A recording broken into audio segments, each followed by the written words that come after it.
સુરતના નાસીનગર ડિમોલિશન મુદ્દે રાજકીય માહોલ વધુ ગરમાયો છે।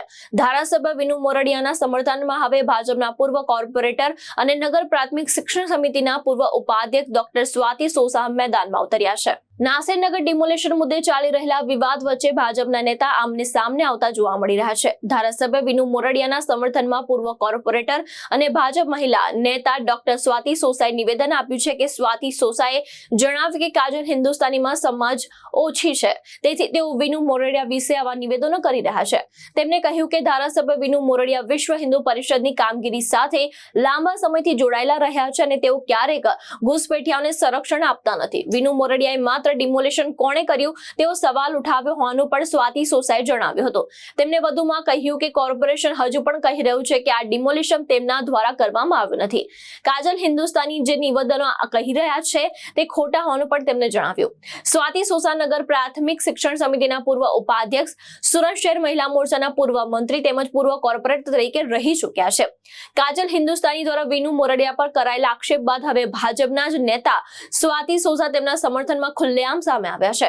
સ્વાતિ સોસાએ સોશિયલ મીડિયામાં પોસ્ટ કરીને વિનુ મોરડિયાનું સમર્થન કર્યું હોવાનું પણ સામે આવ્યું છે।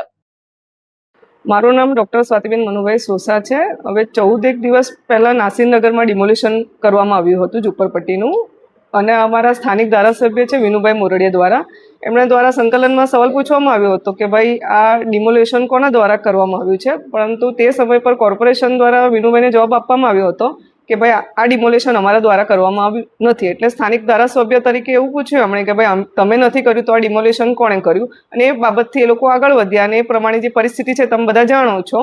પરંતુ 3-4 દિવસથી અત્યારે સોશિયલ મીડિયામાં જોઈએ છે કે કાજલબેન હિન્દુસ્તાની વિનુભાઈ મોરડિયા પર વ્યક્તિગત આક્ષેપો મૂકીને ટાર્ગેટ કરી રહ્યા હોય એવું દેખાઈ રહ્યું છે કે તેઓ અવૈધ કબજાને સમર્થન આપે છે, જેહાદીઓને સમર્થન આપે છે, એવું કાજલબેન હિન્દુસ્તાનીઓ દ્વારા વિનુભાઈ મોરડિયા પર સીધો ટાર્ગેટ કરવામાં આવી રહ્યા છે। તે તદ્દન ખોટો છે, કારણ કે વિનુભાઈ મોરડિયા 1992થી વિશ્વ હિન્દુ પરિષદમાં કામગીરી કરતા આવ્યા છે અને હંમેશા હિન્દુત્વ માટે લડાઈ લડતા આવ્યા હોય છે।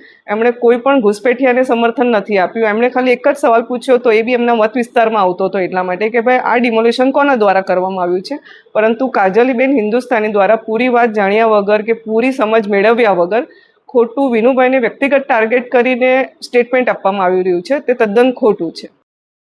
ભાવેશ ઉપાધ્યાય, દ્રષ્ટિકોણ ન્યૂઝ, સુરત।